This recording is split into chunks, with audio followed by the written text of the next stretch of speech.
ევროკავშირი მოლდოვის ბლოკში გაწევრიანების პროცესის დასაწყებად საფუძველს ამზადებს. მას შემდეგ, რაც კანდიდატმა ქვეყანამ პარტნიორ უკრაინასთან ერთად უნგრეთის ვეტო დაძლია და გასულ კვირას ბლოკის წევრობისთვის მოლაპარაკებების პირველი საეტაპო კლასტერი გახსნა.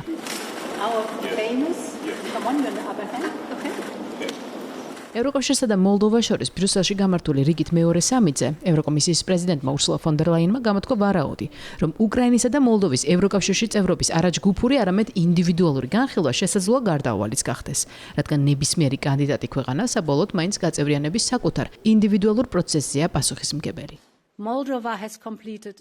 მოლდოვაზე მის ნებასა და შესაძლებლობაზეა დამოკიდებული აუცილებელი რეფორმების გატარება. მე იოტის ოდენა ეჭვიც არ მეპარება იმაში, რომ მას აბსოლუტურად შესწევს ამის ძალა.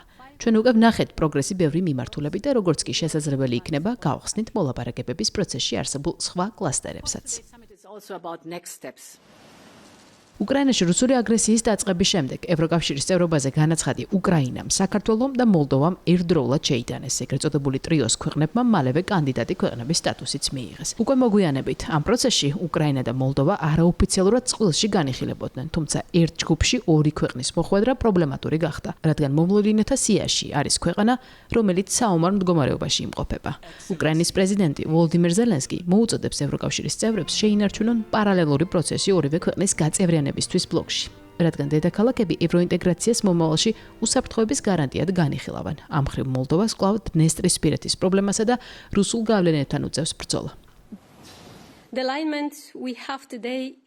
დღეს არსებული თანხმედრა იშვიათია, გვაქვს ჩვენი მოქალაქეების მკაფიო მანდატი, ქვეყნის შიგნით მიმდინარე რეფორმების იმპულსი და ევროპულ დედაქალაქებში არსებული აღიარება, რომ გაფართოება ევროკავშირის უსაფრთხოებაში საუკეთესო ინვესტიციაა. ასეთი შესაძლებლობის ფანჯრები იხსნება და შემდეგ იღურება.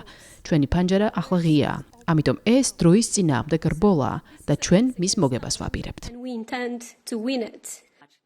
ბრიუსელი ცდილობს გამორიცხოს იმგვარი მოცემულობა, როდესაც სხვადასხვა პოლიტიკური საკითხების გამო დადებულმა ვეტომ უკრაინასთან ერთად მოლდოვაც შეაფერხოს, რასაც უკვე ჰქონდა ადგილი. თავად მოლდოვის მიმართ კი ბრიუსელის მთავარი მოთხოვნა კანონის უზენაესობასა და ძირითად უფლებებზე მუშაობას ეხება. რეფორმების გზაზე კიშინაუ დარწმუნებულია, რომ მისი დემოკრატიული გზა შეუქცევადია.